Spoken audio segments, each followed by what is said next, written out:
हर साल बजट बारे आख्या जाता है कि माड़े बंदे का ख्याल रखांगे। हाकमां वालों वड्डे वड्डे दावे भी कीते जाते हैं, पर हमेशा विचली गल लुकी रह जाती है ते उदों सामने आउंदी है जद रोज़ दिहाड़े वरतियां जावन वालियां शैवां आम बंदे दी आमदन नूं मूँह पाड़ डेग दिंदी है। उहदी हयाती सौखियां होण दी थावें पहिलां तो वध औखी हो जाती है। इस साल भी बजट 'च अजिहे दावे कीते गए ते गली बाती माड़े बंदे दीयां सारियां परेशानियां दूर कर दित्तियां गईयां। सरकारी मुलाजमां दीयां तनख्वाहां भी वध गईयां ते बेनज़ीर इनकम सपोर्ट प्रोग्राम 'च रकमां दा वाधा भी कर दिता गया। महंगाई की वजह से लोगों की कुव्वत खरीद मुतासर हुई है।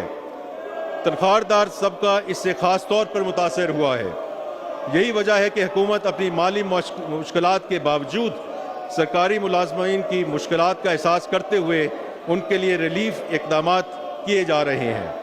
पर किसे ये नहीं दसिया कि की हुण आम मजदूर दो वेले दी रोटी सौखियां कमा लेगा, रोजगार लभेगा, सड़कां ते सरकार दी इमारतां दी थावें सियासतदानां दे किरदार भी उसारे जावणगे।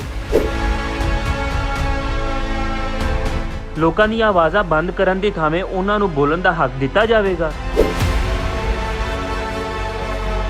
मुराद याफ्ता तबके दी सबसिडी मुका के बिजली गैस जिहियां मुढ़लियां लोड़ां माड़े बंदे नूं सौखियां दित्तियां जाणगियां। जे बेलियो ये सब नहीं होना तो फिर एडियां लम्मियां चौड़ियां तकरीरां दी थावें इक्को आर्डर सुना दिता जांदा कि आ शै हुण तुसां अपनी रोटी दे मुੱਲ खरीदनी है।